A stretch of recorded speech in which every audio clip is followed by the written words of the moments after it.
Welcome to Beyond the Game, where we take a look into the lives of student athletes both within and beyond their game. I'm your host, Gina Chohara, and today I'm joined by Olympian and member of the men's gymnastics team, Fredrick Richard. Fred, thank you so much for being here. Of course, good to be here. I'm surprised you said Fredrick Richard instead of Fredrick Flips. Well, we'll get to Fredrick Flips later, Okay, but yeah, I'd like to start off learning a little bit more about your most recent competition. Fred, you competed for the first time since the Olympics this past weekend. What was it like to be back in the gym and competing again? I know, yeah, it feels good, honestly. You forget, it's been like six to 8 months now.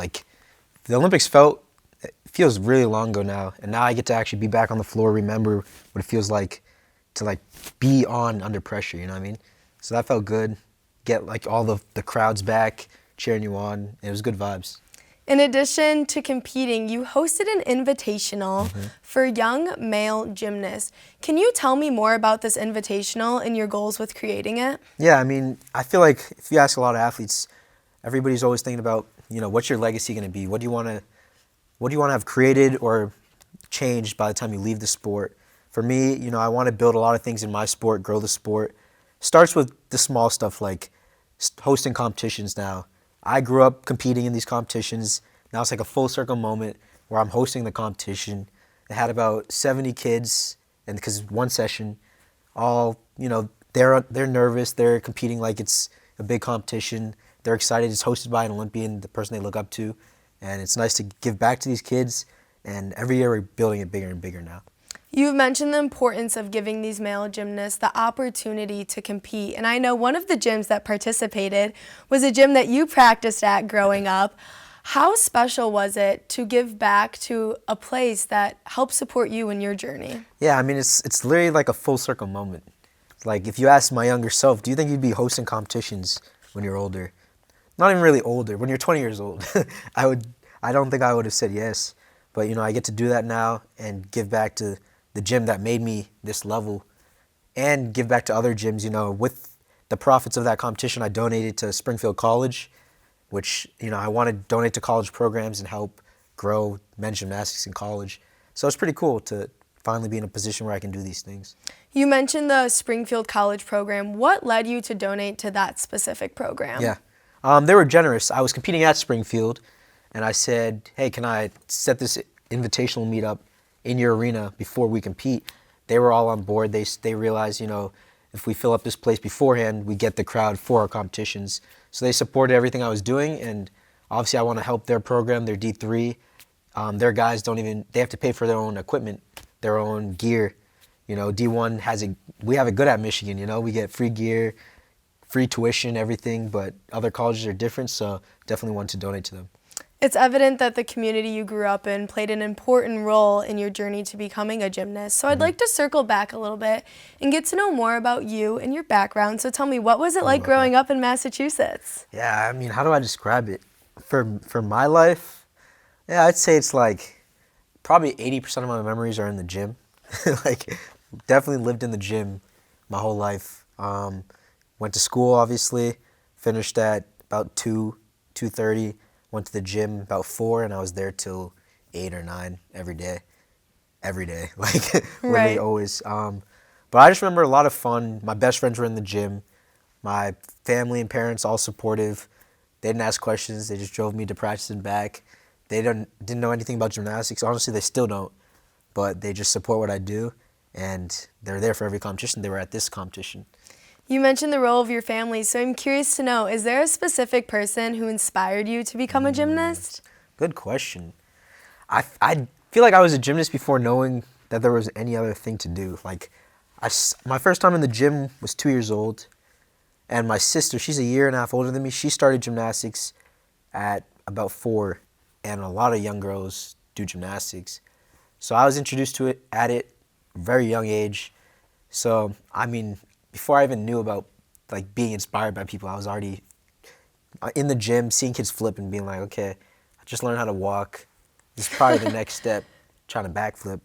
And so it's been that ever since. So you've been in the gym since age 2. At what point did you realize that you both wanted to and were able to pursue your passion for gymnastics at the University of Michigan?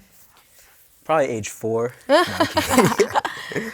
Oh, fun story. Age 2, first time in the gym, right? Okay. Then I was that kid that didn't listen at all. I'm 2 years old. Had a lot of energy, running all over the place. And so they kicked me out the gym and said, come back when you're more mature so I could actually listen. So then after I remember this like blur of like a year of being like, why am I not allowed in this place that I used to like? Mm-hmm. And then when I was 4, I was allowed back. So I guess that's when I technically decided on my own to be a gymnast versus be introduced at 2. Then probably later on, about 10 years old, is when people said I was pretty good. And pretty good means you do these competitions, you go to your first big competition, 10 years old, it's in Colorado. So it's my first time flying across the country, and I'm against the best kids in the country. And then I compete against them, I placed 8th. And top 8 makes it on this program called Future Stars. Okay. Top 8, when you're 10 years old, join this program, and basically they tell you, you're the future of gymnastics. You're the future of the sport. So one of you guys will be Olympians. Maybe more than one of you guys. Like, you guys literally are the future. Start getting ready. You're 10 years old. So since then, I mean, I had my eyes on the Olympics and big things like that, and I knew college is a big part of that. You know, you're going to commit to a college, you're going to train there, and I'm probably going to be in college when going to the Olympics. And so from there, I was looking at how do I be better than the college kids when I'm like 14, so that way I know I'm ready for the Olympics. So that passion for being in the gym soon led you to the University of Michigan. Can you walk me through the path to you choosing to pursue gymnastics at the University of Michigan? Oh, good question, yeah. Okay, so I was probably looking between about 5 colleges. Okay. We got University of Michigan, we got Stanford, we got Illinois, OU, Penn State. Okay, about those 5. And I narrowed it down to 2, the top 2 colleges. Michigan, Stanford. Stanford's number 1, Michigan number 2. And then went on my visit to Michigan, obviously clicked with the team. And both of these colleges have great academics, so I'm not really worrying about which one, like these are great schools. Of course. So I'm thinking, if I choose a college, what do I want to be known for? Do I want to join the team that's already winning? Or do I want to join number 2 and get them to number 1? And I said, that's what would make me actually decide as like one of the best. So I chose Michigan. That's an amazing mentality. And you touched a little bit on clicking with the teammates when you came to visit. So I'm curious to know, what's been your favorite Michigan moment thus far? Ooh, there's so many. A lot of crazy things going on, just kidding. Can't disclose those things. No, I'm kidding. We're chill. I gotta say it's probably, I'm gonna say our Thanksgivings. Okay, so we have a lot of team events. Okay. We have like team date parties. We have we call it Friendsgiving, where we have to cook and have just this family Thanksgiving dinner, and it really feels like a family. So I choose that just because it's good vibes, like being with your close teammates and setting up dinner. Your teammates are cooking for you. It really feels like literally a family. So coming to Michigan, you immediately made your mark here, being named the Big Ten Freshman of the Year. And then you continued to receive numerous recognitions, including 3-time NCAA All-American, and you were the 2024 Big Ten All-Around Champion. What's something that you'd still like to accomplish during your time left here at Michigan? Ooh, good question. I mean, the last thing on the list is definitely getting that team to number 1. Okay. That was the first thing that I decided when I came here. We're still number 2, ranked number 2. This is the year to do it, though. And we host Michigan. Michigan hosts NCs this year. So this is a year for the team to get number 1. I've won all-around champion before. I'm going to do it again. But I don't know. I like to be confident. But I want to get the team to number 1. So that's priority. Well, I look forward to seeing you accomplish that goal. I'd like to transition over to get to know a little bit more about an amazing accomplishment which you've already achieved. Fred, you were a part of the 2024 Olympic team that I forgot about that. Yes, that won the bronze medal. Yeah. So let's start from the beginning. Can you walk me through the process to being selected for that team? Yeah, so it's the Olympic trials. Okay. Big event. It's obviously televised. Everybody's watching. And basically, it's the top 5 guys are going to make this team, which is made of 5 guys. They have computers like calculating what scenario would what 5 guys would create the strongest score together, right? So basically, you just know, do really good, be in the top 5, safer to be top 1, 2, to guarantee yourself at the Olympics. You only get one chance. You got one day to prove it. So you train really hard for it. I train really hard, harder than I ever have before. And the stuff people don't see about, like the small pains, or like I jammed my finger right before the trials, couldn't like swing under the bars for a little bit. And just the way you just have to navigate and push through and overcome all these barriers. And when you make it, you realize, like, I'm ready for anything. And after being selected for the team, you had an opportunity to compete at arguably one of the largest stages imaginable. What was that experience like? Yeah, that's a weird experience competing at the Olympics, I think. For your first time, there's so many things running through your mind, so many things you have to adapt to. I think the biggest thing I had to adapt to was, first, you tell yourself your whole life, Olympics, biggest stage ever. You know what I mean? And you want it to feel like the biggest stage ever because that's what you told yourself. But the only way for you to compete at the highest level is to not treat it like the biggest stage. Okay. So you kind of have this weird like fight with yourself where it's like, I know how to do really good. It's treated like it's not the biggest thing. You know what I mean? Just treat it like another competition. But then I'm afraid if I treat it like another competition when it's over, will I not have like enjoyed the feeling of this big Olympics because it just felt like another competition, and then I just miss getting to experience the Olympics, what everybody talks about, right? But I guess then you come to terms with the fact that it really is just another competition. Like, yeah, you want it to be this huge thing, and it is to the media, it is to the world, but when you're in the stadium, you got to treat it like another day, and then the competition's over, but you got a medal around your neck, you're celebrating your team, then you open your phone and the whole world's going crazy. Then you see all the effects of it, and then you realize, okay, this wasn't normal. This was much bigger. But in the moment, it's just another day. So you firstly competed for the team event where essentially the sum of your individual scores needs to beat the sum of other teams' individual scores. Yep. How does that help shape your mentality when going into the team competition? I would say, it's bigger than you, right? Because you're obviously relying on your teammates too.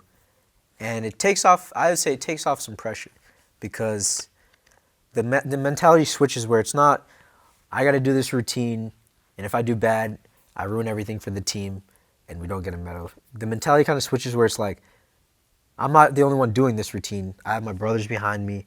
5 of us are doing this routine, even though my body's the one actually doing it. And like the energy just feeds like that at a team competition.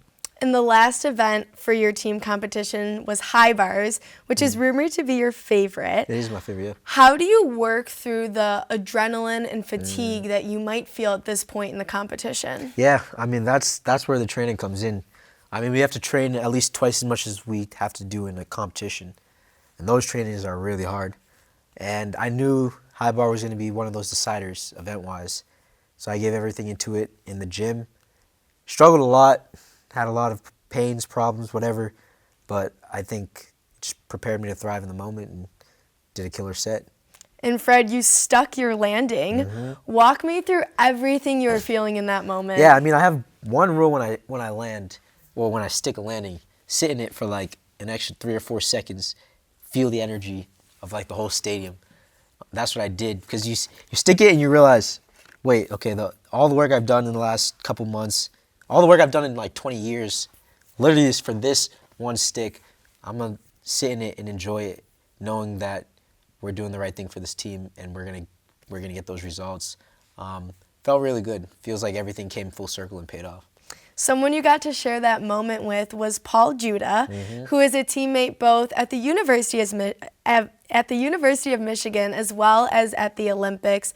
How was it to have someone who you train with on the daily also be a teammate in the Olympics? Yeah, tough. He's a headache. Yeah. Paul, he's a great guy. He's very passionate about obviously the same stuff as me. We have the same goals.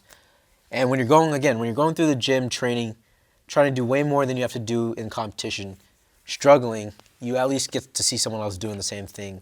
Struggling also and relate. Like, yeah, other kids right now are vacationing, are relaxing, enjoying summer. We're in the gym every day, 90-degree temperatures, sweating, and just like literally dying in the gym, but 2 of us are doing it. So we can relate and just keep pushing each other. And after the team earned the bronze medal, you guys were invited on a mini press tour where you got to celebrate all together. How did you balance taking in that moment and celebrating with your team and knowing that you had to turn around the next day and compete for the individual competition? Yeah, I mean, you try to preserve energy in these. I mean, you're really excited. You just want an Olympic medal. That's basically everything you dream of. But I do have some regrets about it. I think if I could go back and play it again, I probably would have killed all of it off and not done it.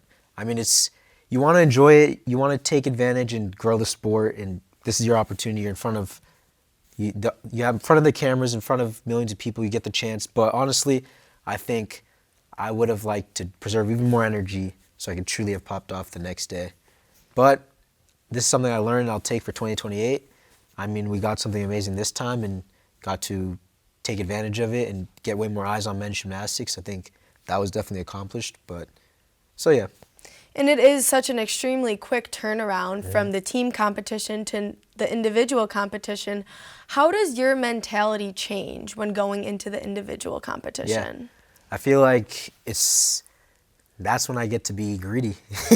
That's when I get to just be me. I get to do what I want to do, have fun out there. Well, I'm always having fun out there, but now I get to just show everything I work for. You know, this really is just celebrating me and all the work I've put in. And so that's just the mentality I had when I went out there. Basically, enjoy every set. There's no pressure. Just have fun. Being 20 years old, you were the youngest male gymnast to compete for the U.S. team at the Olympics since 1972.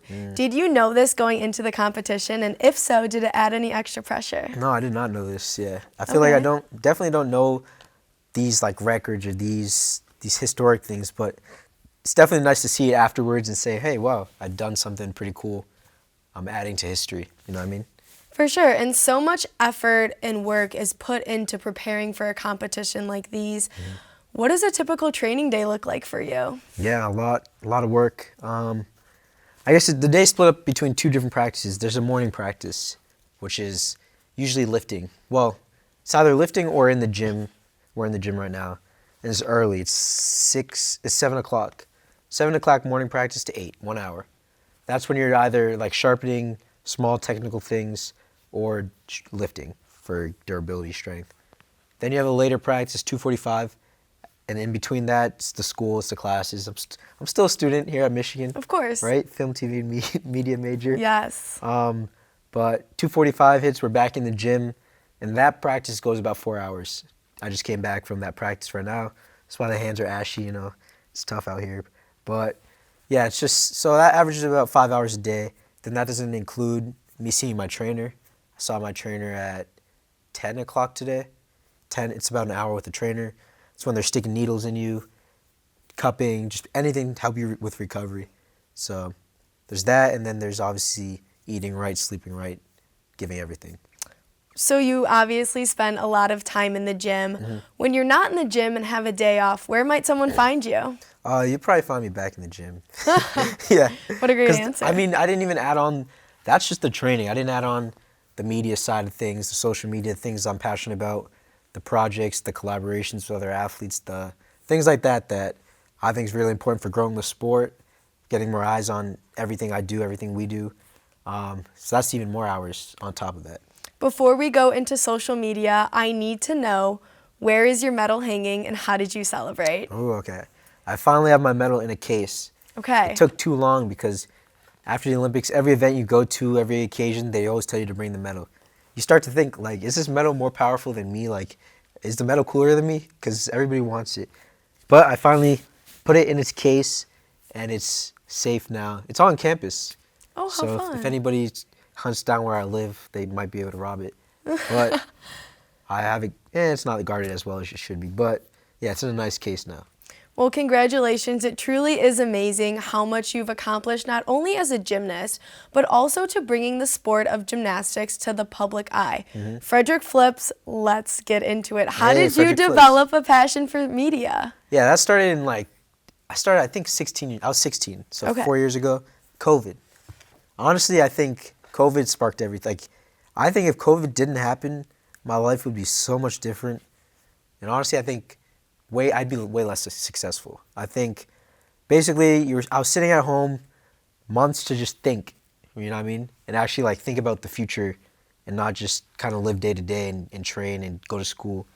And I basically thought like, what do I want to be when I grow up? Who am I trying to be? And I realized, why would I want to just, if I become the best gymnast in the world, male gymnast in the world, who's going to know? Like, can you name a male gymnast that's not one of us 5 from the Olympics? I don't think so. Yeah, before us, could you name a male gymnast? No one could. So Right. I realized like, if I don't start like doing something to change this, who cares if I become the best and master this art? No one in the world is going to see it. I think that's when it starts, like, it hit me like, I want to actually get eyes on the sport. I actually want people to see me. So after developing your passion, what goals did you have in mind for the platforms that you wanted to get across with the platforms? I mean, I think the goal is it's very straightforward. It starts with telling my story the way I want to tell my story. Okay. I think that's the first goal. When people are seeing my journey, they actually see it from my point of view. I can tell them whatever I want. I can inspire people and grow the audience that way. Second thing is basically starting to build up a much bigger audience and following than the sport already has. People who don't care about gymnastics or never knew about gymnastics can actually become interested in what I do and then follow along that way. I think that was the next goal. And now it's become, I think a lot further ahead. How am I going to build businesses, revenue streams off of it, things like this? Because I look at other athletes and you got the basketball players, the football players with crazy contracts. And I think, okay, how am I going to just at least create a much stronger engine? Because the more I'm generating, the more I can give back to my sport, the more I can do different things, new things that have never been done before. And that's what drives me. And through those platforms, you've developed relationships with, like you mentioned, other student athletes, as well as influencers, including iShowSpeed. Oh, yeah, Speed. How have the collabs helped to bring attention to the sport of gymnastics? Yeah. I mean, I think it introduces you to new audiences, When I'm working with other athletes, people from their sports say, okay, this gymnastics kid is pretty cool. Or influencers like Speed, his audience sees me and is like, okay, this kid's kind of cool too. And it just shows like we are kind of at that same level, We can be if we're doing the right things. And yeah, they're just like people just like me. I'm just hanging out with other athletes who are successful, other creators, and just learning from each other. Trying to create something that teaches people usually, like me with Noah Lyles, learning from him and showing the process. People can take whatever they need from that on their journeys. But it also just makes it more entertaining, you know what I mean? Like, I think everybody's always wanted to see 2 of your favorite people come together. Right. And I think that's the beauty of collabing. And you've emphasized the importance of growing the sport of gymnastics. Where do you see male gymnasts and the sport of gymnastics going in the future? I mean, this is everything I do. This is everything I live for. I'm going to make sure that gymnastics is 2 times, 5 times, 10 times bigger. That's all I'm here for. And I want to just change the sport as much as I can, change the image around it, change the style, invent new skills, grow audiences, create different businesses within it, just make as big of an impact as I can. I feel like the sport made me, and now I get a chance to make the sport. What is your image for Fredrick Flips moving forward? I think it's going to be really cool. I think when I think about Fredrick Flips, I think it represents more like pushing limits, doing what's never done before. I think, yes, gymnastics is that sport with these crazy tricks that no one thinks is possible, and then you push the limits and you do them. I think that's the first thing. And I think it's about getting creative, doing these fun things, and we're gonna have a lot of fun things to do with Fredrick Flips and the brand. And lastly, LA 2028. What are your goals moving forward as you look to LA 2028? Yeah, I definitely have a lot of big goals. I think performance-wise, there's 8 possible medals that a male gymnast could earn in one Olympics. I want at least 6. Okay. I think aim big, lock in. 20, I'll be 24, around peak shape age, and I'm just going hard at that. I definitely want to be one of the most watched Olympians at that time, with platforms, with different projects that I want to work with and on in the future. Work with a lot of different athletes to produce these projects and own the projects. You know, going to LA, it's a big platform, a lot of eyes. I think there's no reason the athletes can't have the power to own these assets. Well, Fred, thank you so much for sharing your story. I enjoyed getting to know more about you and your journey into becoming a gymnast. Thank you so much for joining us at Beyond the Game. Yeah. I'm Gina Chohara. I'm Fredrick Flips. And Go Go Blue! Blue!